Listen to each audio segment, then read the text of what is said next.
Easy in this room, $250,000 to $500,000 I'm gonna make you, but only if you act on it. And then I want, I think three of you to agree in your mind right now that if I can pull this off, that you will join Quest 7. It's $500,000, you're gonna be like, imagine that, I got to sit with him and Lacey 2 times a year for 3 straight days in a mastermind, talk to him on the phone, do my group calls, and have the support of other people that understand this. Others of you are going to hear this, and like I said at the beginning, it's just gonna slip. That feeling you're gonna feel is $500,000 slipping right through your fingertips, just going away. First thing I would want you to think about is what you would do if you had an extra $500,000 in revenue next year. Write that down. What would you do if you had an extra? Write it down. Whatever you were gonna make, we just made an extra $500,000 in revenue on that. And if you don't know what you would do with it, then we have a problem too. Yeah, then if you don't know what you would do with it, then you just can't make it. You can't, because then why would you make it? There's no reason to. Like, what would you do if you had a spaceship? I don't know. Well, then that's why you don't have one. Elon Musk knew. So he built one. So he made one. Take my friends up and down, it would be great. So you have to think about that. Okay, here's what we're gonna do. I want you to take a look at, and there's several sites where we can do this. James gave us this one, statisticalatlas.com. What's Grant has one too, doesn't he? Grant, you have one? Don't you have one that? Statistical, here's what I want to do, Grant, is I want to find out how much the top 10% in your area makes. And I'd like to find out how many of them there are. Statisticalatlas.com. So I want to know where I live, for the income range, the top 10% of people, they make this amount of money. And how many of them are there? The actual amount is not that important. But again, like I don't want a wide filter. So I'm not, like I was talking to Cass, like I'm not interested in the top 10% of Arkansas. I'm interested in the top 10% of Little Rock. So if I start throwing in, if I'm in Illinois and I'm doing the whole state of Illinois, I'm picking up data that prejudices my final number. I'd want to look at Schaumburg, or I'd want to look at where I live, not the whole state, right? So I want to look at in Coeur d'Alene, how much is the top 10%? Top 10% of earners make this amount of money, and how many of them are there? So let's just make a couple of assumptions, and let's keep them kind of low. So let's just say, like, you live in a place that there's 100,000, a city of, let's call it 50,000. You live in a city of 50,000, top 10%, they make 250,000. That would mean, though, if we drilled it down, then the next step of the exercise, if I looked at the top 1% or the top 3%, we're gonna be pushing up into those high 6, maybe even into the 7 figures in some of your zip codes. Does everybody agree? Everybody good there? Everybody with me? This is all of the suppositions that make the exercise work. And there would be probably somewhere between 100 and 1,000 individuals. Basically what I'm trying to do is isolate out the high net worth individuals in your area to know how many of these people are there? 2? Everybody in Noblesville makes $40,000, but the number is skewed because there's 2 individuals that make $10 million a year. Is that what's happening? Because the answer is no, but I want to know, right? How many? What's the data set pool that I'm trying to pull from? Because we're talking about I want to market into a higher level demographic, and it's going to be somewhere between 100 and 1,000. Does everybody agree with that? So let's use the lower number and say it's 100. Here's the question that we need to solve for over your 4-hour pool break. Of the 100 people, I need 10% of them, 10 of them, to give me $25,000 for something. 10. Well, I signed up at that social media site and got 30 new clients. Well, you're dumb. Shawn wants you to get 10 next year. How hard would you work for those 10 clients that would pay you $25,000 for something? 10 clients pay you $25,000. It's super simple. How much money did we make? $250,000. Done. Those same 10 people could pay you twice for that something, because maybe the something lasted 3 months, or it was a weekend, or whatever it was, and then they chose to do it again because it was so cool. In that case, we made 500,000, or I could get 20 people, 20% of the demographic, to respond and give me 25,000, in which case I've made $500,000. You guys were wasting a lot of time selling the $60 thing or the $3,000 thing when you could learn to sell the $25,000 thing. 10 people, $25,000. See, and I think that for some of you that will actually embrace the exercise and do the math, you're going to be surprised because the pool is big. Now, the pool is not 100,000 people, but if the pool was 1,000 people and I'm trying to get 10 of them to come to the party, that's not hard. I've got to find and isolate the 1,000 people, and I've got to sell them the thing. And I've got to get 10 buyers. That's it. You following me? I sold a 10-person mastermind for $10,000 a seat, and that sold out, all 10 seats, in less than 60 seconds. Less than 60 seconds. I turned around, because the same thing, and I was like, well, obviously we were underpriced, right? So I sold a second iteration at $15,000, and I sold 10 seats. That took probably 120 seconds to do. It took us 3 days to fulfill on those. So those of you doing the math, that was $250,000 in 3 minutes to sell, and then 6 days to service. We had to work for 6 full days to make the $250,000. And I was like, all right, well, rather than keep going back and reselling it, I could lock in the masterminds, and I could then develop a program. So this is to your question, that it becomes residual, where it's just recurring, and we could do these masterminds at regular intervals, and people would pay monthly, right? And so that would then bring us 1.5 million, and because it's 3, there's 2 times we've got to do 3, 6, 9. That's 18 days of work, plus what it takes to sell it, 1.5 million in revenue. And I'm not, do you understand? I'm not making that up for the blank face people. Like, that's real. Like, that's, so I will, collectively, together, we will have to work 18 days in 2022 to make the 1.5 million to service it. Now, in between, we're going to have to do phone calls, and so there is more timeline work, but the bulk, the heavy, big lifting.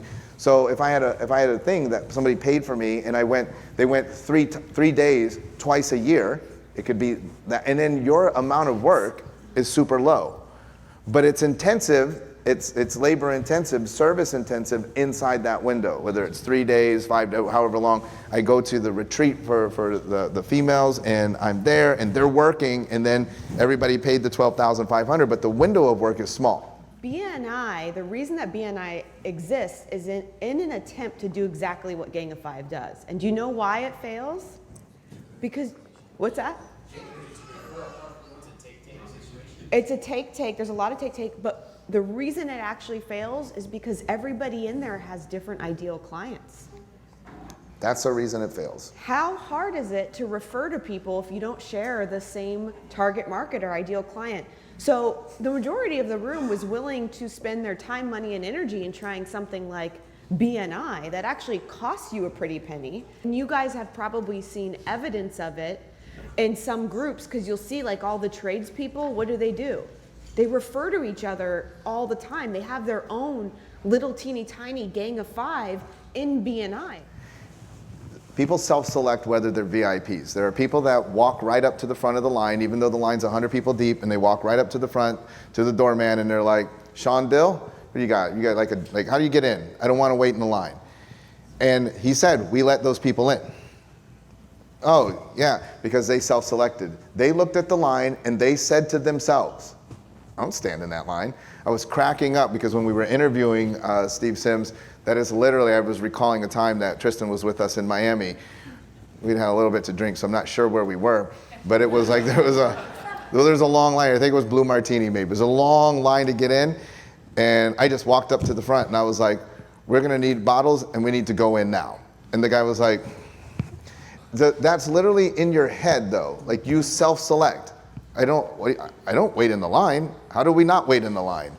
And he said, others of you just stand in the line because there is one. You just stand in the line because there is one. So now if you understood this, now let's flip it from a business perspective. from a business perspective. There should always be a line, because I want to see who gets in the line, because that person's like, I've got to come tomorrow. I'm like, oh, and I better Google them. I better be like, who's this person? They're a line jumper. They're going to probably want to do my $25,000 thing. They just kind of said that to me. Do you understand that? Like when we talk sales, those are those cues that I'm looking for. I'm setting up the system to see, how do you operate inside this world? Are you a line jumper? Are you always looking for that exclusivity? Are you a quick action taker? These are things we know about you, because this is in your profile of how you operate and navigate. Are you a front row sitter, or are you a back row sitter? These people all in the front couple, 2 rows all know each other, because there's some bizarre competition. Like they're here at like before the things open. They somehow navigate this because they're always the ones that are up here. They have some game that they have figured out, which also creates community of, well, we sit in the front. And if somehow they ended up not in the front, it would probably ruin their day. It'd be like, what happened? Like how the thing got screwed up, right? So we watch and observe that. We know that. You need to know that about your clientele as well. So I would do that. 2-week wait. I would also do this. I'd say, hey, Skip, currently, if I'm on the phone, I'm the CA. Currently, Lacey has a approximately 30-day wait. So we are now booking in the first week of December. I do have availability for December 8th. But before we do that, let me ask you, who referred you to this office? James, one of our best clients. I didn't know that. You should have said that. Hey, I've got availability for Friday if you were referred in by James. These are all simple scripting that include, so if I call the Gucci guy and I say, Jasmine Weatherly sent me, any chance she said that you were my hookup to get one of those belts. Any chance I could come down to the store? He'd be like, who sent you? Jasmine. Oh yeah. Yeah, Jasmine sent you? If I was like, hey, I found your number and I want to come down, he would probably be like, but if I'm like, hey, Jasmine told me to call you because you would take care of me. That then provides that, and then you know who looks good? Because he knows Jasmine sent a referral, so Jasmine looks good, and he's taking care of it because now he looks good, because I'm going to be like, Jasmine, thank God that you gave me that guy's number, because otherwise I wouldn't have been able to get in. Because I went down there and there was like all these 10 people standing outside. Thank you so much for giving me the guys so I could go in. I would create all of these mechanisms because you're playing into their hands of what it is that they're trying to accomplish. So scarcity is critical. Some of you need to manufacture scarcity now so that you end up with real scarcity. You know what goes hand in hand with scarcity? Exclusivity. And do wealthy people like exclusivity? Yes. Very much. It would be smart for each and every one of you to find somebody to secret shop your business. You don't know if your employees are part of the bottleneck or things that they're saying until somebody goes through with the intent of looking at those things, right? So you could maybe trade with another business owner, practitioner, and say, hey, can you go through my business and like you're a brand new client or a brand new patient and tell me what you see. These are the things I want you to look for. This is the feedback I want. I think that's a very, very powerful approach to being able to see inefficiencies in your business that you cannot. Poor-minded people will try to figure out Facebook ads all on their own. Poor-minded people will watch 38 hours of cryptocurrency videos on YouTube to learn how to set up their wallet. Rich-minded people will spend a lot of money to save a little time. This becomes absolutely critical. Rich-minded people will spend a lot of money to save a little time. One, it's a mirror, mirror moment. Which one are you? No, I'll figure it out myself. Okay, well, that's going to be hard for you to attract the energetic vibe of the person that understands the opposite. And so which one are you? Number 2, when I'm marketing to rich-minded people, they will spend a lot of money. That part is actually overlooked by you. They will spend a lot of money to save a little time. A lot of you are where you're trapped is what I'm going to do. My job is to control the subconscious conversation in your mind. And I'm working really hard. I'm glad they made it a little cooler because I'd be sweating. Working really hard to convince you on this. But what's in your mind is, what I'll do is I'll market the time savings, but I will not adjust my price. You shot yourself in the foot. Rich-minded people will spend a lot of money to save a little time. It's both. If it's a little money to save a lot of time, it doesn't work because it doesn't compute in the brain. We talked about this yesterday. It just doesn't make sense. It draws an immediate psychological reaction that something is wrong with the transaction. Immediate. We talked about, hey, I bought this Ferrari for $450,000, didn't like the color, I'm just looking to offload it. Any of you guys want to take it off my hands? I'm selling it for $50K. Immediately, you're like, well, what's wrong with it? What? Because it doesn't compute. Your brain doesn't compute that. I could just be nice. I could just be so loaded that I was like, I just didn't want lime green. I don't know what I was thinking. $50K, just make it go away. I don't want to see it anymore. And it could be a great deal, but the first reaction in your mind is something's wrong. So a lot of you are trying to say, because you are uncomfortable with the money part, you are trying to convince yourself, parentheses, well, you're trying to convince yourself that I'm going to do half of what they're saying. I'm going to market to a high net worth individual, but I'm not going to price point myself there because I'm not comfortable with it, and you're shooting yourself in the foot. That's not, I'm just telling you in advance, it's not gonna work. It's selling $50,000 Ferraris. People, if you put Facebook ads out that said, Shawn's luxury cars, I have a lot full of $50,000 Ferraris, don't worry, they're brand new and they all have less than 10,000 miles on them. Everybody would be commenting like, what's wrong with them? I mean, I guarantee we should do it as a social experiment. Everybody would say like, what is this? What kind of scam is this? Like, that's just the natural human reaction. And I want you guys to all openly admit right now that it is very difficult to give you money. I got a couple, what? Yeah, dude, I got to call, I got to talk to some person, I got to then come to a 45-minute song and dance, I got to then go home, you got to do whatever the heck you do, I got to come back, you got to like a 30-minute presentation, you're reading me some damn script, like all of this before I can even give you money. That is not appropriate in a high net worth individual's world. We have to speed this up. They figure out what they want, and they want to get it when? Boom, press a button, yes, I got it. Speed and convenience go hand in hand, right? And we were talking about this, we were looking at our own lives and trying to figure out where this applies for us. And we moved into our Naples home, and we have this huge lanai outside, and I ordered outdoor furniture 2 months ago. Do you know when it's supposed to come? April. So do you think that if somebody came to me and said, I have the exact set of outdoor furniture that you ordered, and I can get it to you in 2 weeks if you pay me $1,000 above what you paid, would I do that? Why?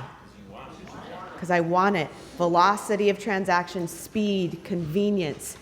I have the ability, because I feel very blessed that I have the ability to potentially pay that extra $1,000 to be able to enjoy the furniture with my family during peak season. That would make me happy, and that would mean a lot, and I would be willing to pay for that. A lot of companies have a mission statement, and they haven't looked at it in a very long time. It was something that you birthed when you created your business or your office, and it's not necessarily still exactly what you're trying to do now. So mission statement, and then when you do create that mission statement, that should be something that should be shared with your team to a point where they actually know it just as well as you do. Everybody says, what if it doesn't work? And we say, but what if it does? And you're at a point right now where you can't afford to not try to figure out if it does work.